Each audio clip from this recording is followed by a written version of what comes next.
अच्छा,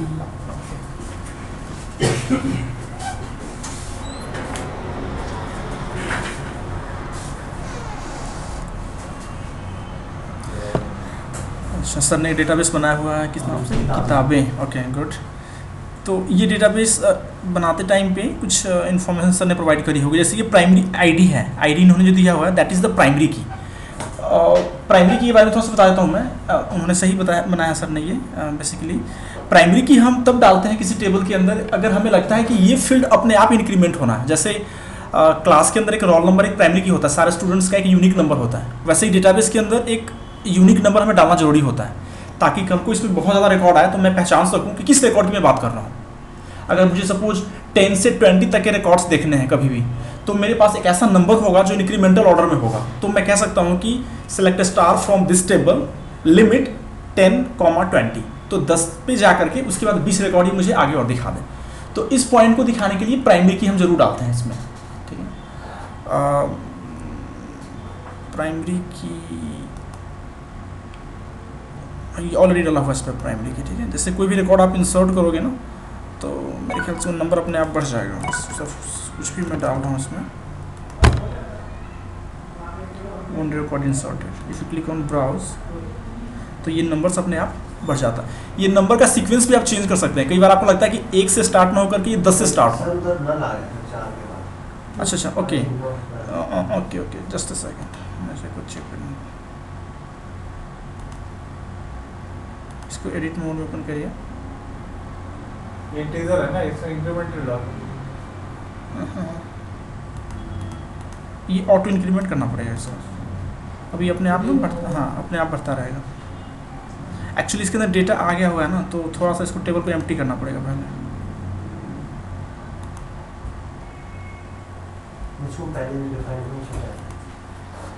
एम्प्टी कर दो ना, कोई दिक्कत नहीं। एंड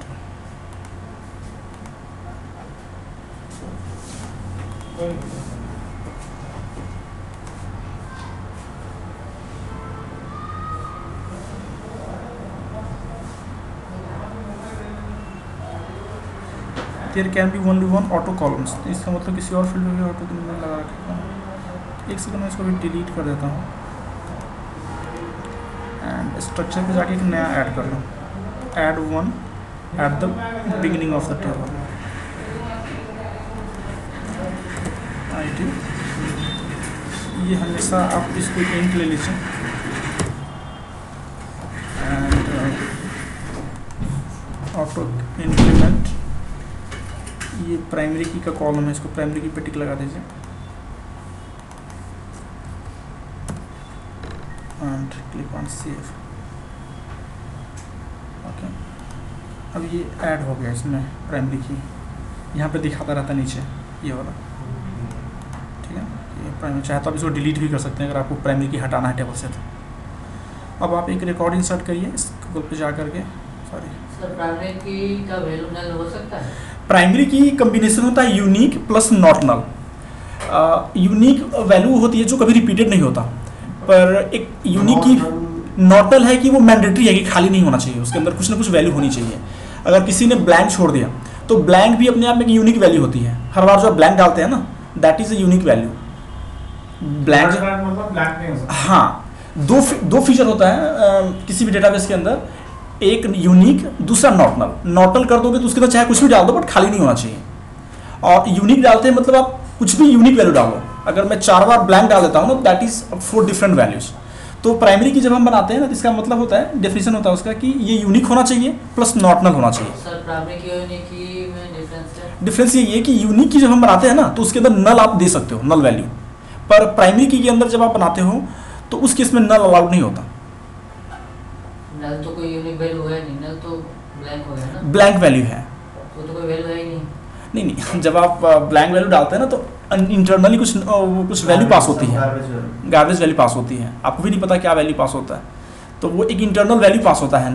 सर अगर वो इंटरनल वैल्यू पास होता तो प्राइमरी की में वो एक्सेप्ट कर लेता प्राइमरी की। नल है तो कोई वैल्यू नहीं, जो मैं बताता हूँ डेटाबेस का जब डेफिनेशन बनाया गया था ना तो उस केस में ये बताया गया था कि जब भी आप कोई नल वैल्यू पास करोगे प्राइमरी की पे तो उसकी इंडेक्सिंग नहीं होगी, सर्चिंग नहीं होगी, क्योंकि वो किस बेस पे सर्च करेगा, आपने तो कोई नंबर असाइन नहीं किया हुआ है, तो कल को जब सर्चिंग होगी तो उस केस में वो वैल्यू हाइड हो जाएगी, आपके सर्च में आएगा ही नहीं। इस तरह से अगर आपने हज़ार लाख डेटाबेस के अंदर नल वैल्यू डाल दी तो वो आपका डेटाबेस बहुत क्लाउड बन जाएगा, वो बहुत ज़्यादा गार्बेज वैल्यू आ जाएगी। तो इस केस में जब प्राइमरी की बनाया मतलब का जो कॉन्सेप्ट आया उस समय यही डिसाइड किया गया था कि ये नल भी नहीं होना चाहिए और ये वैल्यू हमेशा यूनिकनेस होनी चाहिए। ठीक है, तो सीरियल नंबर हमेशा यूनिक, मतलब एक सीरियल नंबर एक ही बार है। हाँ, एक नंबर एक ही बार आएगा, इंक्रीमेंटल आएगा। इंक्रीमेंटल आएगा। वो इंक्रीमेंटल तो हम इसके अंदर फीचर होता है तो हम बढ़ा सकते नहीं हो हैं, सकता। डुप्लीकेट भी नहीं हो सकता। That is always unique value. तभी तो यूनिक, तो अगर यूनिक से काम चल जाता ना तो नॉर्मल का वो बोलता ही नहीं। प्राइमरी की का यूज ही नहीं होता। हाँ, इसीलिए कहा यूनिक तो होनी चाहिए, प्लस वो भी फीचर होना चाहिए कि वो खाली भी ना हो। अब मैं इसमें डाल के देखता हूँ वैल्यू, यहाँ से इंसर्ट पे क्लिक करिए और कुछ भी मैं सपोज ऐसा कुछ डालता हूँ। अगर आईडी में लिखने की जरूरत नहीं है। हाँ, वो चूँकि हमने ऑटो इंक्रीमेंट लगा रखा है तो वो अपने आप इंसर्ट करता रहेगा। Inserted record 1। अब आप जब ब्राउज करेंगे ना तो यहाँ पे आपको ये अपने आप वैल्यू बढ़ती जा रही है। ठीक है, नेक्स्ट टाइम अगर दोबारा इंसर्ट करेंगे तो सब मैनुअली एक डाल दीजिए तो इंटीजर वैल्यू 1 डालूँ। हाँ, ले रहा है कि नहीं ले रहा ओके, लेट्स एक्सपेरिमेंट। कह रहा डुप्लीकेट एंट्री कि वो ऑलरेडी है वहाँ पे, तो थोड़ा होशियार तो है ये। एंड नाउ अब आपके पास 1 2 है। इसके ऑपरेशन में आप देखोगे ना तो कई सारी चीज़ें होती हैं, जैसे ये रहा ऑटो इंक्रीमेंट। अब अगला ये नंबर अपने आप चेंज होता रहता है, ये हमने 2 एंटर कर दिया हुआ है तो अगला जो वैल्यू आएगा ना वो 3 होगा। यहाँ से आप चाहे तो बीच से कुछ एक वैल्यू को हटा सकते हैं। आपको लगता है कि आपको 1 से स्टार्ट नहीं करना है, आपको 5 या 10 से स्टार्ट करना है, तो यहाँ पे चेंज कर सकते हैं उसको, वो एग्जीक्यूट करने से पहले। हाँ, एग्जीक्यूट करने से पहले। तो उसके बाद से स्टार्ट होगा। जैसे सपोज एक बार हम 5 कर देते हैं। हाँ, जैसे मैंने अब यहाँ पे 5 कर देता हूँ तो इसका मतलब हुआ कि अगला जो वैल्यू आएगा ना that is start from the 6। यहाँ तो सर मैक्सिमम लिमिट भी लगा सकते हैं। मैक्सिमम लिमिट मतलब कैसे? जैसे मैं कुछ इंटीरियर करना है, मुझे 1 लाख पे स्टॉक होना चाहिए उस हाँ, उसके अंदर ना इसके लिमिट्स होते हैं, कहीं पे इसमें फील्ड आएगा लिमिट्स की कितना डालना है। एक्चुअली इंडेक्सिंग जब आप करोगे ना तो उस केस में वहाँ पे ऑप्शन आएगा कि मैक्सिमम लिमिट कितना हम डालें। पार्टीशनिंग का कॉन्सेप्ट आपने पढ़ा होगा। टेबल्स के भी हम पार्टीशन करते हैं। जब हमारा रिकॉर्ड बहुत ह्यूज हो जाता है ना उस केस में सर्चिंग बड़ी प्रॉब्लम होती है, तो टेबल को पार्टीशन किया जाता है। पार्टीशन के टाइम बता दिया जाता है कि पर्टिकुलर रेंज, इस रेंज से इस रेंज तक की वैल्यू हाँ इस मतलब इस पोर्शन पे रहेगी और बाकी की वैल्यू अलग पोर्शन में रहेगी। तो उस केस में हम वहाँ पे डिफाइन करते हैं। पार्टीशन बाय रेंज होता है, पार्टीशन बाय वैल्यू होती है, पार्टीशन बाय कई सारे रेंज होते हैं। आप अगर पार्टीशन का कॉन्सेप्ट पढ़ेंगे तो आपको समझ में आ जाएगा। अब मैं इस पर ब्राउज करता हूँ एंड अब मैं इंसर्ट करने की कोशिश करता हूँ कुछ भी। शॉर्टकट में देखते हैं, इंसर्टेड रो 5। अच्छा, मैंने 5 बता दिया था ना, तो वहाँ से 5 से शुरू हो गया वो। अब ये 6 7 8 बढ़ता जाएगा, बैक कभी भी नहीं आएगा ये। तो इस तरीके से आप वहाँ से भी चेंज कर सकते हैं इसको। इसके बाद इसमें काफ़ी सारे वो है, आप अगर कोई क्वेरी पहले से बना रखा हुआ आपके पास, माइस्क्ल की पहले से कोई क्वेरी बनी पड़ी है तो आप इसको इंपोर्ट भी कर सकते हैं। यहाँ से ये ऑप्शन आता है इंपोर्ट का, और यहाँ से आपसे ब्राउज के लिए फ़ाइल मांगता है, और ये फाइल अब जब आप पास करेंगे तो कोई भी सीक्वल फाइल जो होगी वो जो सीक्वल कंपैटिबल फाइल होगी आप उसको इंपोर्ट कर सकते हैं। माइक्रोसॉफ्ट एसक्यूएल का जो फाइल है वो माइक्रोसॉफ्ट उसका MS SQL की फाइल नहीं आएगी उसमें, क्योंकि जब वो बनता है ना तो उसके अंदर बहुत सारे फॉर्मेट चेंज हो जाता है, और माइक्रोसॉफ्ट की अपनी जो कुछ रूल्स रेगुलेशन है वो ऐड करके देता है। जैसे कॉमा सेपरेटेड वैल्यू है, ये बना के देखो, एक्सेल का एक फाइल बना के, एक्सेल होगा, CSV एक्सेल ही होगा। हाँ, CSV तो यहाँ से ऑप्शन दे रखा है इसने, तो CSV की फाइल्स को है कोई फाइल CSV बनाते हैं। एक्सेल बना शुरू होगा CSV। ये एसक्यूएल दे रखा है, कौन सा? CSV यूजिंग लोड डाटा और लोड डाटा एक फंक्शन होता है सबसे नीचे एसक्यूएल सर, ये कौन सा एसक्यूएल है? ये जो प्योर जो SQL आप लिखते हो ना कमांड पे जाकर के सेल इंसर्ट इनटू दिस देखो कई बार जब आप क्वेरी लिखते हैं ना तो बहुत सारे जो अलग अलग वेंडर्स है, जैसे IBM है या SQL सर्वर है, तो ये ना अपने सिंटैक्स ऐड करता है बहुत सारा इंटरनली जब डिफाइन करते हैं, जब उसका इंपोर्ट करते हैं ना तो अपनी चीज़ों को वो बाइंड करके दे, मतलब काफ़ी चीज़ें देते। अब जैसे मैं अभी आपको एक्सपोर्ट करके दिखाऊंगा तो इसमें देखना कि बहुत सारा कुछ जो ना MySQL का ऐड हुआ है, वैसे ही हर एक प्रोवाइडर जो है ना अपना कुछ इन्फॉर्मेशन उसमें ऐड करता है, तो या तो उसको डिलीट कर दो। जो प्योर एसक्यूएल बचता है, SQL is single line language, single line, एक ही लाइन में हमेशा हम क्वेरी लिखते हैं। जब भी आप कोई एसक्यूएल की क्वेरी देखोगे ना, वो हमेशा एक ही लाइन में होता है, चाहे वो 10 लाइन का हो या कुछ भी कितना भी बड़ा हो, बट क्वेरी हमेशा एक लाइन का ही होता है, सिंगल लाइन होता है। तो उस सिंगल लाइन को रख के बाकी जो अननेसेसरी इन्फॉर्मेशन है ना, उसको आप डिलीट करके आप इसको इंपोर्ट कर सकते हैं। जो प्योर एसक्यूएल है उसी को इंपोर्ट करना पड़ेगा। अभी हम इसको करते हैं, उससे पहले बार एक्सपोर्ट देखते हैं पहले कैसे होता है। जैसे मान लीजिए आपने एक टेबल बना रखा है ऑथर्स, इसके अंदर काफ़ी सारी इन्फॉर्मेशन हैं, जो भी है 3-4 इन्फॉर्मेशन पड़ा हुआ है। एक्सपोर्ट कर सकते हो इसको। एक्सपोर्ट करते वक्त कई सारे ऑप्शन यहाँ से दे रहा है आपको, CSV में करना है या CSV फॉर MS एक्सेल, अलग अलग कंपैटिबल भी है, 2000 एक्सेल कंपैटिबल बनाना है, या जो भी है PDF में है, XML में है, आपको जो रिक्वायरमेंट लगता है आप कर सकते हैं। जनरली लोग ना इसको SQL में ही रखते हैं, ये SQL में रहता है बाय डिफ़ॉल्ट, ठीक है ना, ताकि वो किसी भी MySQL कंपैटिबल जो भी आपका सर्वर है उस पर ईजी वे में इंपोर्ट हो जाए। और यहाँ से आप सेव कर सकते हैं इसको, या यहीं पे मैं भी सेव नहीं करता, आप सेव करोगे तो फाइल में सेव हो जाएगी, जिप वगैरह भी साथ ही साथ जिप हो जाएगा। अदरवाइज अगर यहीं पे इन्फॉर्मेशन देखना है तो जस्ट क्लिक गो, ये पूरा का पूरा आपका इन्फॉर्मेशन आ गया होगा। ये सब जो है ना, these are the unnecessary informations. ये actually documentation point of view से ये करेक्ट है कि कौन सा कहाँ से इंपोर्ट हुआ है, कौन सा वर्जन आप यूज़ कर रहे हो, लोकल होस्ट क्या है। हाँ, अब ये पूरी की पूरी कोडिंग आपकी है। चाहे तो इसको आप एक फाइल में सेव कर लो,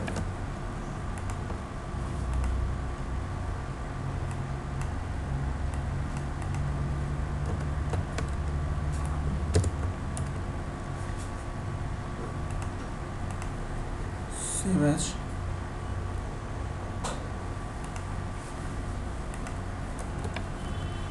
डेस्कटॉप पे db.txt नाम से, db.txt भी कर सकते हो, db.sql भी कर सकते हो, कोई भी एक्सटेंशन आप दे सकते हो।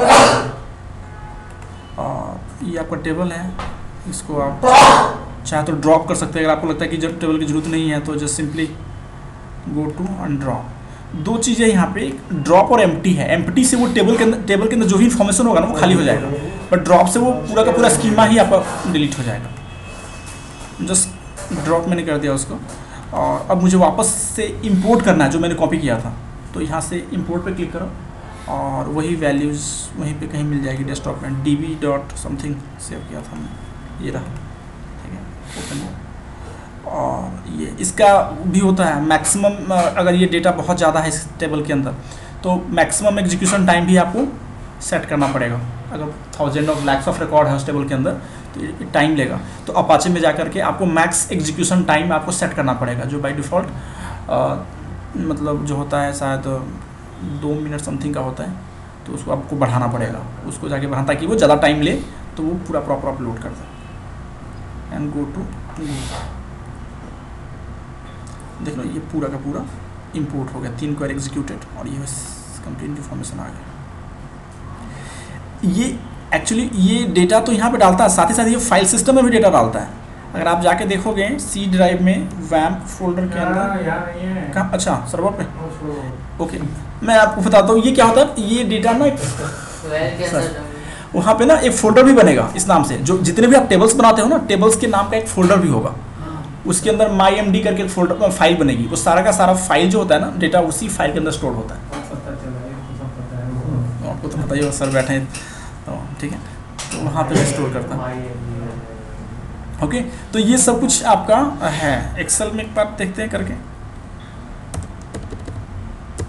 पर सीक्वेंस एग्जैक्टली वही होना चाहिए जो आपके उसमें है।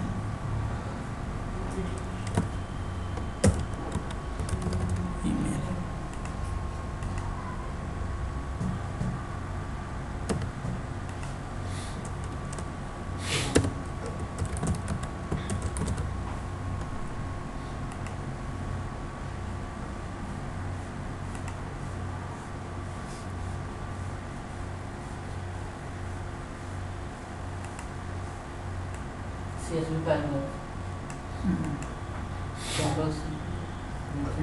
CSV जस्ट नीचे था ऊपर। कहाँ पे? ये है ना, ये सब उसके ऊपर कॉमा सबसे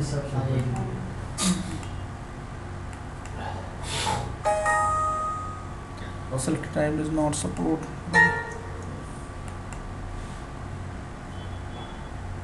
हो गया से पता नहीं कुछ एरर दे रहा था, कहाँ गया वो आपका? now click on import. no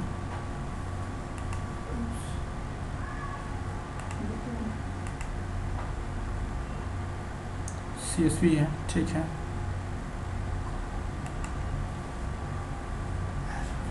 invalid field database तो सिलेक्ट किया, कौन सा डेटाबेस? नहीं उसी जगह करो ना फिलहाल। इसमें तो सर मैंने आईडी, आपने आईडी एक कॉलम बना रखा है, इसमें आप 3 कॉलम इंसर्ट कर रहे हो। इसमें 3 ही बने हैं इसमें, 3 भी बने हैं ना। अगर जो सपोज मैंने उस एक्सेल वाली फाइल में मैंने अगर मैं डाल भी देता हूँ, सपोज करो मैं 6 डालता हूँ या 7 डालता हूँ, एंड लेट्स चेक।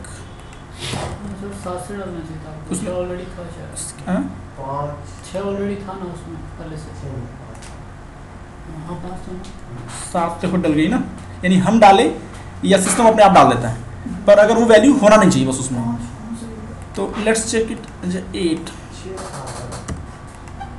ये एक्चुअली फॉर्मेट नहीं लग रहा मुझे सही, पता नहीं। लोड डाटा कर रहा है, लोड डेटा इन फाइल से होगा वो, ऐसा कुछ है, वो वन हो जाएगा। उसी पे रिप्लेस हो जाएगा। कुछ नहीं आता है ऐसा।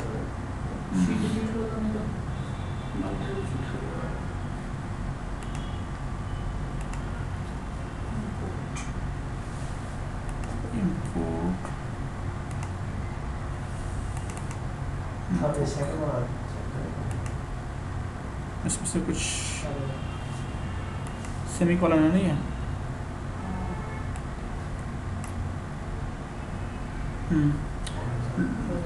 लोड डाटा, ठीक है, ये हो गया। चेक कर लेते हैं।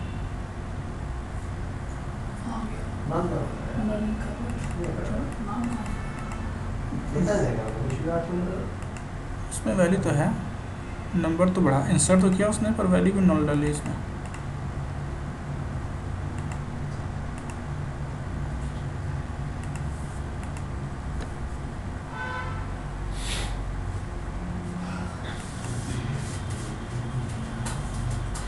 फिर तो नीचे करके देख लो। एक बार दोबारा लेता हूँ। इसमें से कुछ चेक करना पड़ेगा, कोई ये हमारी जो वैल्यू है वो चेक करना पड़ेगा, कॉमा सेपरेटेड है या सेमी कॉलन सेपरेटेड है।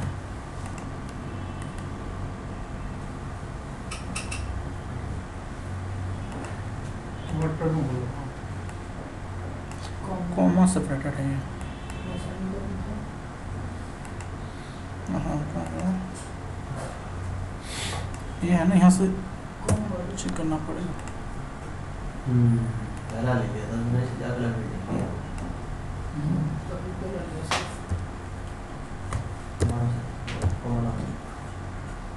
कोमा के पोस्टर पे लगा दिया आपने? कॉमा ही है, उसको ऊपर नजर आ रहा है, पता नहीं क्यों। ऊपर ही आएगा।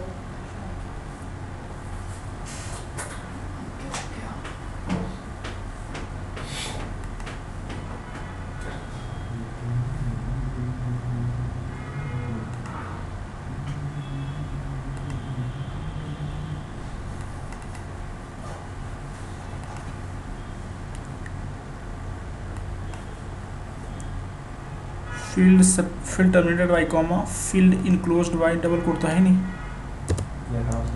फील्ड एस्केप्ड बाई, ये मैं कहाँ से? Line terminated by slash N. Line terminated कैसे है सर? आपकी लाइन टर्मिनेशन कैसे? लाइन है ना, लाइन तो नीचे आई है ना पूरी, ऑटो है, ठीक है। Auto column names, let's check, slash N दे दो सर। स्लैश एन वही करता हूँ।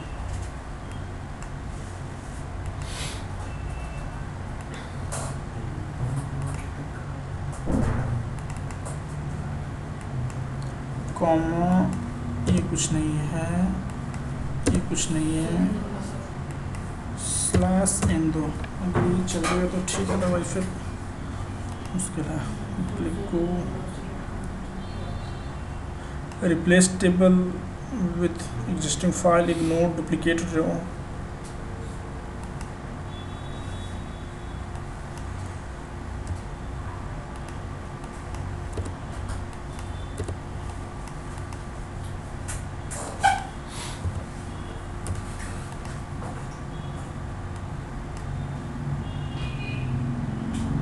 एक बार आप डेटाबेस का स्ट्रक्चर देखो, नेम में क्या है, कैरेक्टर है, वह कैरेक्टर है। ऑटो ही रहेगा सर, सिलेक्शन को भी मिलता है 920%। दोनों वर्कर हैं। सही।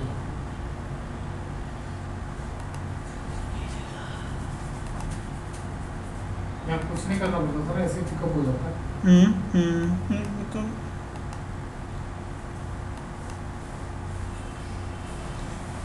कॉमा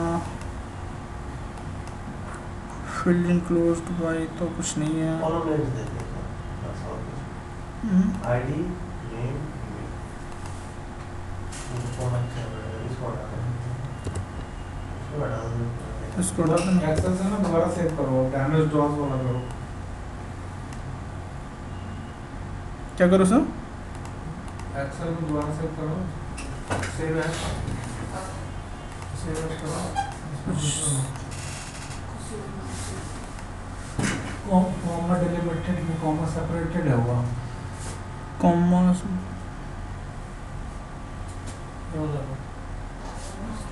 ये CSV नीचे वाला, नीचे वाला, हाँ MS DOS। हाँ।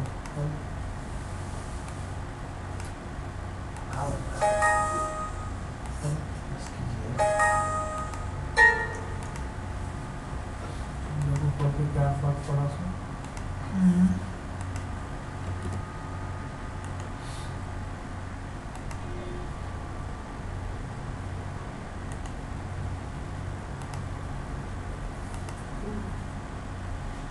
वैसे ही है तो।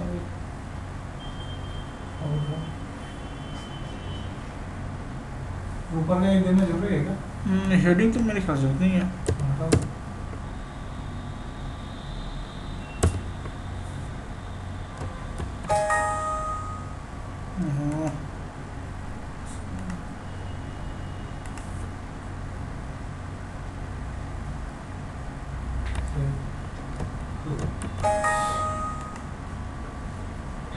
दूसरा नाम दो। और वो CSV CSV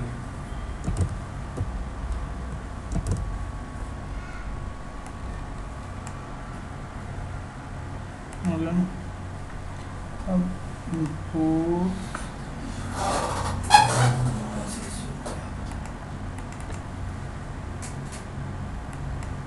नीचे कॉलम नेम्स दे सकते सर, क्या नीचे कॉलम नेम्स दे रहा है, उसमें क्या इसको है? करके आप वो करो ना, only इसी वो को? हाँ करो, आ रहा है। invalid field count। अरे होगा तो सर लोड से ही ये पुरानी है ना हाँ सर, सेकंड वाला सेलेक्ट करो सर, तो नीचे कॉलम नेम्स दे देते हैं सर, आईडी कॉमा इसमें? कॉमा ईमेल, ये हिसाब से, और ऊपर जो कॉलम है उसको कॉमा कर देते हैं, कॉमा नेम्स स्पेस मत दो सर, नेम्स हो सर, नेम है। ये तो मुश्किल लग रहा है मुझे। हाँ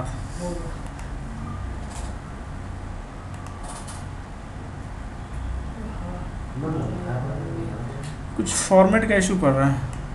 दरअसल ऊपर अपनी सेमीकोलन नहीं हटाया ना, दोबारा ले लो, अरे, जॉइन कर डिलीट दो। करो। साइन करो।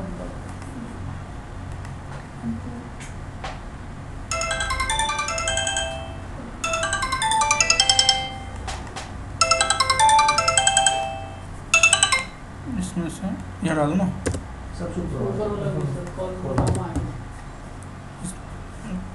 कॉमा ये खाली रहेगा, ये भी हटा दूँ। ऑटो छोड़ो, नाम लिखते हैं सर, ऑटो हटा दूँ। ना ना नहीं है। कॉमा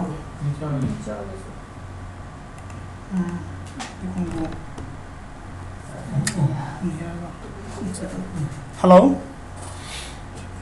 हाँ कहाँ पे हैं? उसको सेमीकोलन फाइल में सेमीकोलन कर देते हैं ना सर।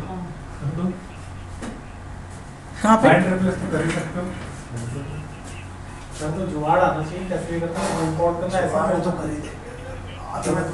अच्छा अच्छा, ठीक है कोई नहीं,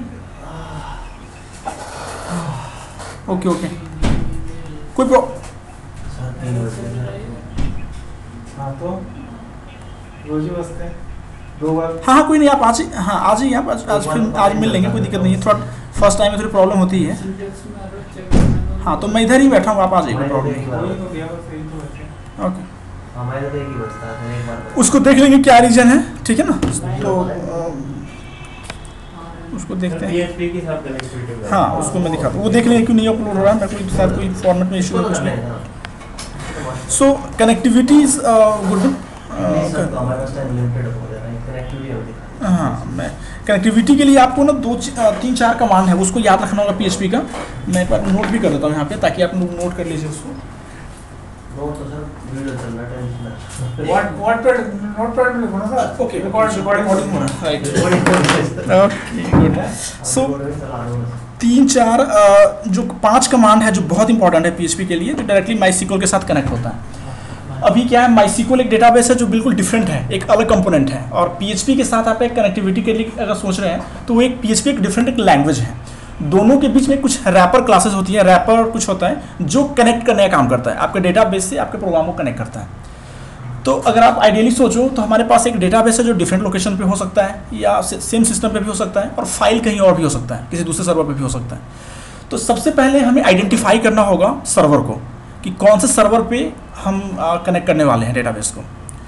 उसके लिए हमारे पास जो फंक्शन होता है PHP का, सबसे पहले तो आपको PHP का स्टार्टिंग टैग लिखना होगा ऐसे, और एक फंक्शन होता है MySQL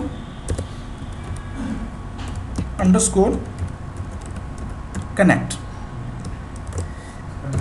यस, ये बहुत इंपॉर्टेंट फंक्शन है। ये फंक्शन आपका MySQL को कनेक्ट करता है। इसमें पास करना होता है पहला पैरामीटर, आपके सर्वर का नाम। सर्वर का नाम लोकल होस्ट डाल सकते हैं या फिर IP एड्रेस भी डाल सकते हैं। Local host that is your server name. अब इस लोकल होस्ट का जो यूजर नेम और पासवर्ड होगा वो भी आपको पास करना पड़ेगा आइडेंटिफाई करने के लिए। ओके, सो रूट और पासवर्ड India 1 2 3, ये पासवर्ड है आपका। ये ठीक है ना, ये लाइन मशीन का पासवर्ड होगा या MySQL सर्वर का। MySQL सर्वर का पासवर्ड, मशीन से कोई मतलब नहीं है इसका। अब ये राजेश का भी दे सकते हैं, MySQL का डेटाबेस पासवर्ड है जिसका जो ब्रांड और हाँ। अगर किसी रीजन से मान लो ये डिबग नहीं हो पा रहा है, आपको लगता है कि शायद ये गलत है, तो आप इसके साथ एक डिबगिंग फंक्शन भी ऐड कर सकते हो, जो बताएगा कि अगर कोई प्रॉब्लम आती है तो एक बड़ा बढ़िया कस्टमाइज मैसेज आपको दिखाएगा क्या प्रॉब्लम है।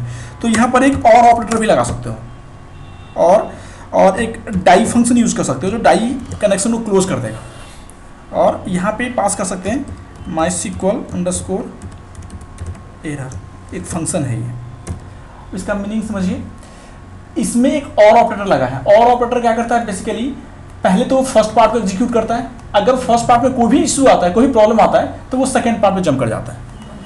तो सब हाँ उस पर चला जाएगा, राइट। तो सबसे पहले वो इसको इस लाइन को एग्जीक्यूट करेगा, MySQL कनेक्ट को चेक करेगा, लोकल होस्ट सही है, रूट भी सही है, पासवर्ड सही है, तो फिर ये और ऑपरेटर यहीं से आगे बढ़ जाएगा, इधर नहीं जाएगा वो। अगर इसमें कहीं भी इशू आता है तो ये डाई फंक्शन एग्जीक्यूट होगा। डाई क्या करता है, कनेक्शन को ब्रेक कर देता है, क्लोज कर देता है। और इसके अंदर जो है ये MySQL error एक फंक्शन है, उस लाइन के लिए जो भी MySQL ने एरर जनरेट किया होगा वो आपको मैसेज दिखा देगा कि क्या एरर था एक्चुअली, ठीक है। या अपना कोई भी कस्टमाइज मैसेज लिख सकते हैं इसके अंदर। अगर आपको लगता है कि मेरा खुद का कोई मतलब कोई इन्फॉर्मेशन मैं डालूँ तो आप ऐसे डाल सकते हो, नॉट एबल टू, हाँ कुछ भी कनेक्ट सर्वर, ताकि पता चल जाए किसी को, सामने वाले को कि भैया इस लाइन में प्रॉब्लम है। तो इस लाइन से आपका ये काम हो जाएगा। After successful of this line, इसका मतलब हुआ कि इस सर्वर पे वो कनेक्ट हो चुका है। अब वो वहाँ पे जाकर के आपको डेटाबेस आइडेंटिफाई करना है। एक सर्वर पे कई सारे डेटाबेस हो सकता है, आपको पता होना चाहिए कि किस डेटाबेस के साथ आप कनेक्ट होने वाले हो। ठीक है। उस केस के लिए आपको MySQL underscore select underscore DB ये फंक्शन यूज़ करना होगा। डेटाबेस का नाम आपको बताना पड़ेगा, सर्वर पे जो भी डेटाबेस है, जैसे हम जो यूज़ कर रहे हैं लोकल होस्ट, इस पर एक डेटाबेस भी दिख रहा है किताबें, और भी कई डेटाबेस हो सकता है। बुक्स है। हाँ, तो हम फिलहाल अभी तो हम इसी को यूज़ करते हैं KITABEN। अच्छा ये है, सेम लाइन आप यूज़ कर सकते हो अगेन, ये लाइन छोड़ भी सकते हो, कोई प्रॉब्लम नहीं है। अब आपको इसमें पता ही है कि अगर आप यहाँ पे और ऑपरेटर लगाओगे तो अगर ये लाइन में प्रॉब्लम आती है, इसका मतलब डेटाबेस मैच नहीं हो रहा है, तो आप मैसेज दिखा सकते हो कि there is some issue with the database, है ना, तो डेटाबेस के साथ इशू है, तो आप लगा सकते हो। ये 2 लाइन लिखने से आपका डेटाबेस आइडेंटिफाई हो गया सर्वर पे। अब आप सक्सेसफुली कनेक्टेड है। अब आप इसको चाहो तो चेक कर सकते हो, ऐसे इको लिख कर कुछ भी ऐसे कनेक्टेड, मतलब अगर ये लाइन लिखा हुआ आ जाता है स्क्रीन पे तो it means that you have successfully connected to the database. चलिए, अब उसके बाद आप जो मर्जी कर सकते हैं, डेटाबेस के अंदर इंसर्ट करना है, डिलीट करना है, रिकॉर्ड करना, कुछ भी करना है, आप शो करना है वो कर सकते हो। सेलेक्ट कमांड हमें यूज़ करना पड़ेगा उसके लिए। अगर हम डेटाबेस के सारे रिकॉर्ड्स देखना चाहते हैं तो हम एक सेलेक्ट कमांड यूज़ करेंगे और सेलेक्ट कमांड हमें सारा रिकॉर्ड निकाल के ला के दे दे। राइट, तो ठीक है, ओके ठीक है, ऑथर्स ना। हाँ, तो इसके लिए PHP का एक वेरिएबल बना लीजिए, सबसे बेटर है। ऐसे $साइन से बनता है, आपको पता ही होगा। और एक वेरिएबल कुछ बना लो। मैंने SQL नाम का एक वेरिएबल बना लिया। वेरिएबल आपको पता ही एक टेम्पररी वैल्यू स्टोर करने के लिए होता है। इसके अंदर जो कुछ भी हम डालेंगे वो इस SQL वेरिएबल में स्टोर हो जाएगा। इसके अंदर मैं सिंपली लिखता हूँ सेलेक्ट स्टार फ्रॉम ऑथर्स, मतलब ऑथर टेबल के अंदर सारी इन्फॉर्मेशन निकाल करके, मतलब ये कोई आगे बेसिकली क्या करेगा, ऑथर टेबल से सारा इन्फॉर्मेशन निकालेगा। ये पूरा का पूरा स्ट्रिंग जो है ना, मैंने उस वेरिएबल में डाल दिया। चाहता तो मैं इस स्ट्रिंग को भी यूज़ कर लेता, बट आपका प्रोग्राम जब बड़ा होगा तो हर बार अगर आप अगर आपने एक वेरिएबल बना रखा हुआ है ना, तो कहीं भी जाकर वेरिएबल को चेंज कर दो, हर जगह चेंज हो जाएगा। इसीलिए मैंने इसको एक वेरिएबल में डाल दिया हुआ है। अब जो तीसरा जो सबसे इंपॉर्टेंट फंक्शन है that is MySQL underscore query. ये जो फंक्शन है बेसिकली आपके क्वेरी को एग्जीक्यूट करता है। अब मेरा जो क्वेरी स्टोर है कहाँ पे, SQL वेरिएबल के अंदर है, तो चाहूँ तो मैं इस लाइन को डायरेक्टली यहाँ लिख दूंगा इसके बीच में कि आप MySQL क्वेरी इस लाइन को एग्जीक्यूट करो। अगर मैं नहीं चाहता तो ये लाइन भी लिख सकता था मैं डायरेक्टली पूरा, ये भी यहाँ पे लगा सकता था ऐसा, तभी कोई प्रॉब्लम, तो फिर इस वेरिएबल की जरूरत नहीं पड़ती।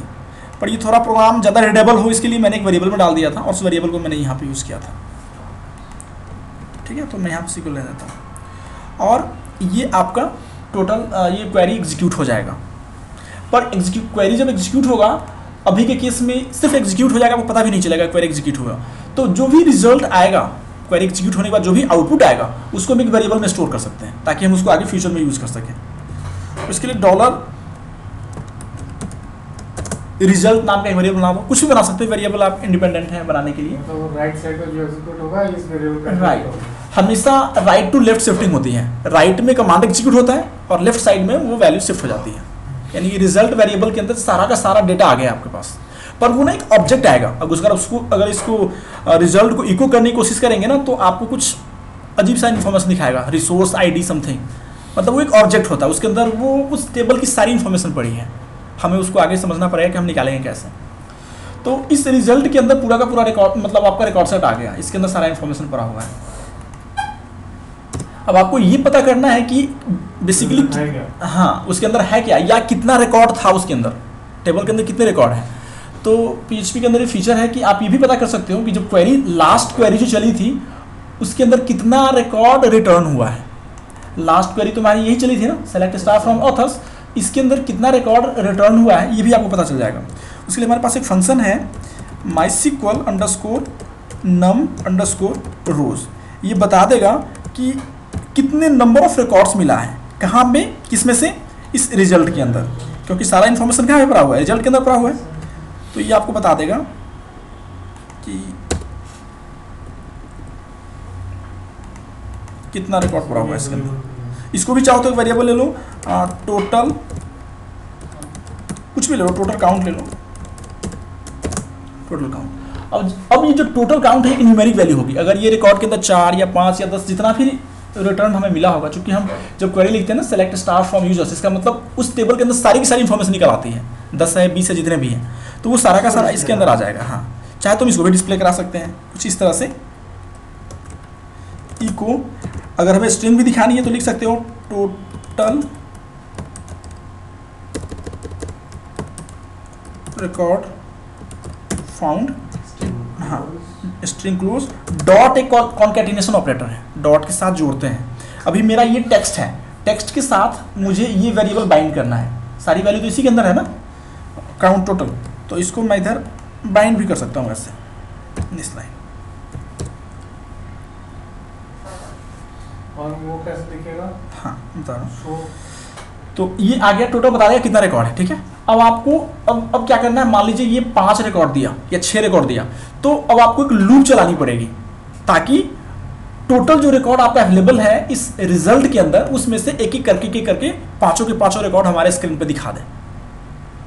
तो उसके लिए आपको एक लूप चलानी पड़ेगी, व्हाइल लूप आप यूज कर लो या कोई भी फॉर लूप, कोई भी व्हाइल बहुत इजी है चलाना, यहाँ पे आप ऐसे चला सकते हो। हम ये एज्यूम करते हैं कि इस टेबल के अंदर कितने रिकॉर्ड हैं, 2 ही है ना, 3-4 जो भी है, तो हम ये एज्यूम करते हैं कि इस रिकॉर्ड के अंदर 4 है ना। कमेंट PHP में ऐसे देते हैं डबल लाइन से, 4 रिकॉर्ड हमारे पास है सपोज।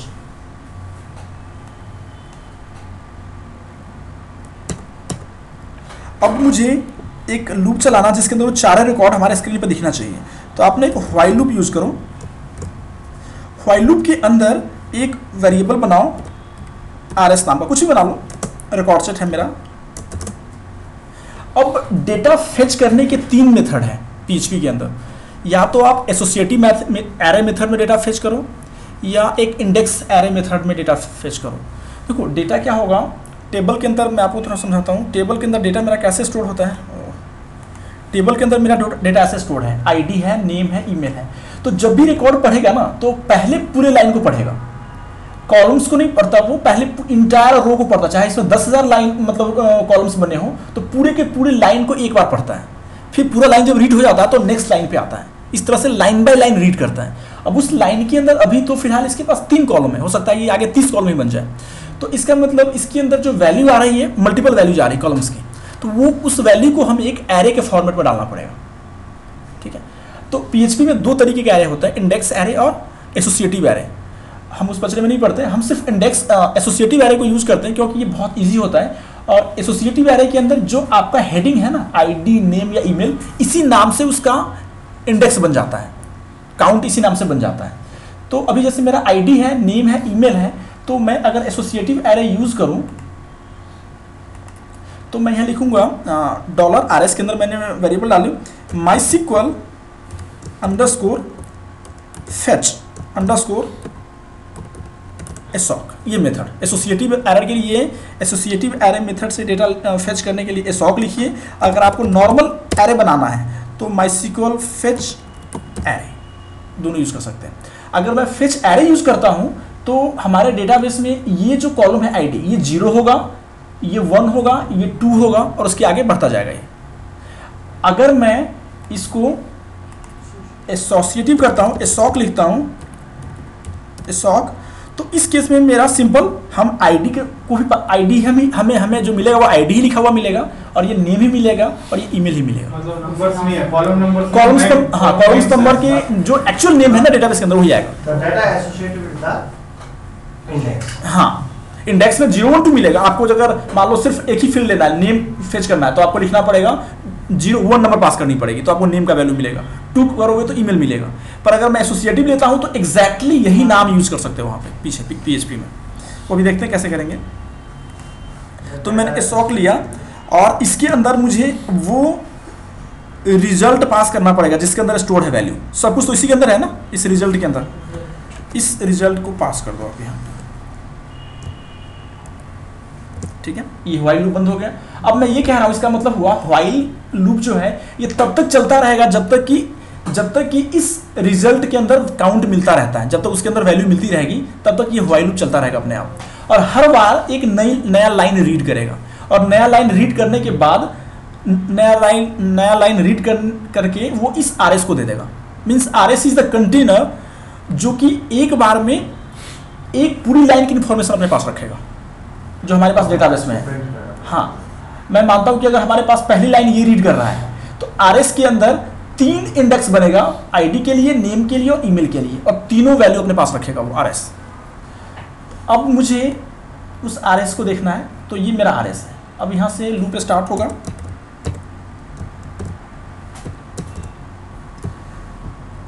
अब सपोज मुझे आईडी निकालना है, तो आईडी का एक वेरिएबल बना लूंगा मैं, ठीक है, और $RS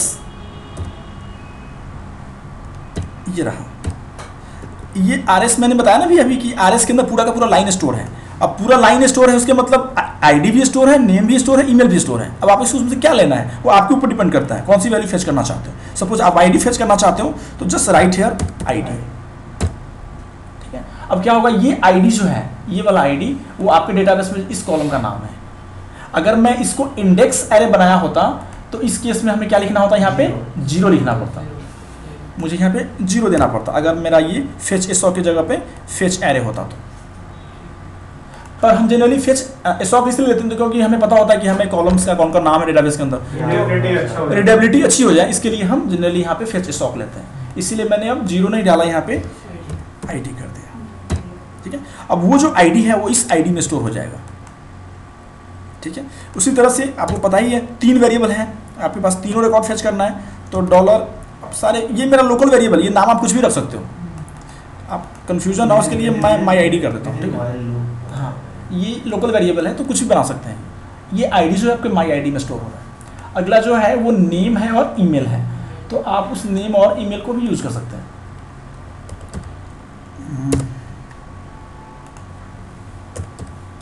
my name equals to $RS name, पर ये जो वैल्यू है ये करेक्ट होनी चाहिए, ये आपके डेटाबेस के कॉलम्स का नाम है, तो वो मिसमैच नहीं होगा। वो मिसमैच होगा तो प्रॉब्लम होगी। आगे पीछे कर लीजिए, कोई दिक्कत नहीं है। आईडी के पहले नेम, नेम के पहले ईमेल कर लीजिए, कोई प्रॉब्लम नहीं है। बट नेम का स्पेलिंग एग्जैक्टली वही होना चाहिए जो आपने इधर डाल रखा हुआ है। और तीसरा हमारे पास है that is email equals to RS। 3 different variable बनाना पड़ेगा ना स्टोर करने के लिए। अब क्या होगा, हर बार अब ये लूप जब चलेगा, पहली बार फर्स्ट टाइम जब पहली लाइन को रीड कर रहा होगा तो 3 वेरिएबल बनाएगा, आईडी निकालेगा, नेम निकालेगा और ईमेल निकालेगा, और तीनों अलग अलग कर लिया उसने ताकि आपको दिखाना है। हाँ, अब जहाँ पे अब यहीं पे प्रिंट कराना तो आप सिंपली एक लाइन में प्रिंट करा सकते हो। हाँ, इको हाँ उसे डाल दो $MyID डॉट एक कॉन्कैटिनेशन ऑपरेटर है, बीच में अगर थोड़ा स्पेस देना है कुछ भी तो ताकि बीच में थोड़ा स्पेस आ जाए, गैप, ऐसे डाल दो MyID $myName,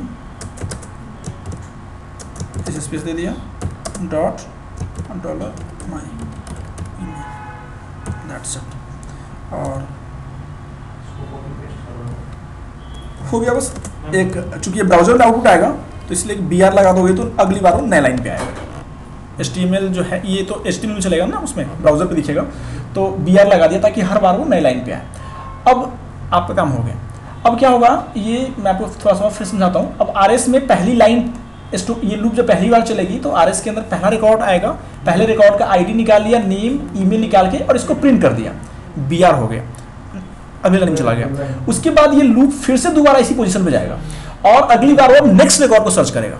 इसके पास काउंटर जो होता है वो ऑटोमेटिकली मेंटेन होता रहता है कहाँ तक वो डेटा रीड कर चुका है। नेक्स्ट लाइन वो अपने आप रीड करेगा जो भी उसका वो होगा। जैसे पहली बार तो ये पढ़ा, अगली बार इस पे आएगा, और ये लूप अपने आप कब खत्म होगा, जब वो लास्ट रिकॉर्ड रीड कर लेगा। तो ये फॉर लूप भी, ये फाइल लूप भी अपने आप वहीं पे फिनिश हो जाएगा। तो इंक्रीमेंट करने की जरूरत नहीं है इसमें।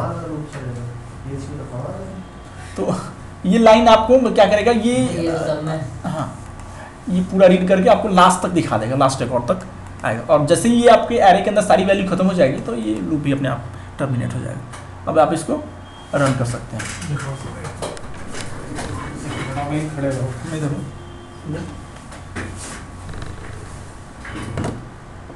ये टर्मिनेट नहीं किया सर, पेज कौन सा लास्ट में जरूरत नहीं है उसकी करने की। उसके पीछे भी रीजन है, अगर आप नीचे क्लोज कर देते हो तो आपके साइट हैक होने के चांसेस ज़्यादा हैं। अगर आप क्लोज नहीं करते तो साइट इज ऑलवेज सिक्योर। अभी केवल ऊपर ही लगाना है बस एक जगह। हाँ, पर इसके अंदर HTML लाइन ही होना चाहिए सर। HTML लाइन है इसलिए इसको बंद कर दो, ठीक। क्योंकि अगर आपका PHP लाइन ही है अगर कंप्लीट, अगर उसके अंदर आपने एक लाइन भी HTML नहीं लिखा हुआ है तो it not mandatory to close that. तो क्या करूँ पहले यहाँ पे हाँ, बंद कर दो उसको, PHP क्वेश्चन मार्क लगा दो। PHP ना ना ना वन एंड है ना, हाँ कैसे लिखना है? खाली क्वेश्चन वो क्वेश्चन मार्क, हाँ, बस बस बस। ऐसे ही ना।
शुक्र है एक भी एरर नहीं आया बीच में।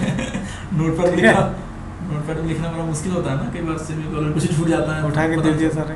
हाँ, वो क्या है ऊपर क्या लिखा हुआ है?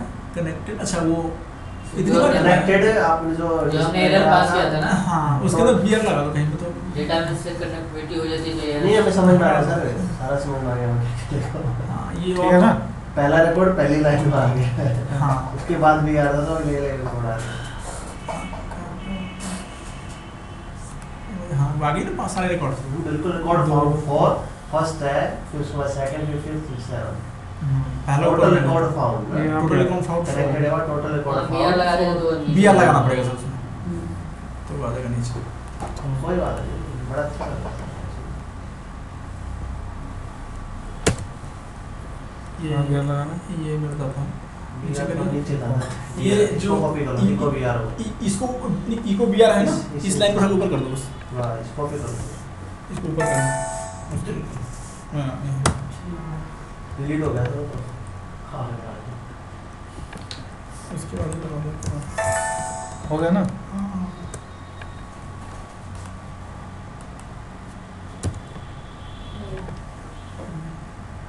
ठीक है। मस्त है। तो बना। वैसे आप बेसिक इंजन बन गया तुम्हारा। कैसे अब उसमें ऐड करते रहो यार, दिखते रहेगा। जितने ऐड हैं करते रहो, इंसर्ट वगैरह डिलीट वगैरह सब कुछ। ठीक है। All query solve. Thank you sir. MySQL से इसके अंदर डाटा माइग्रेशन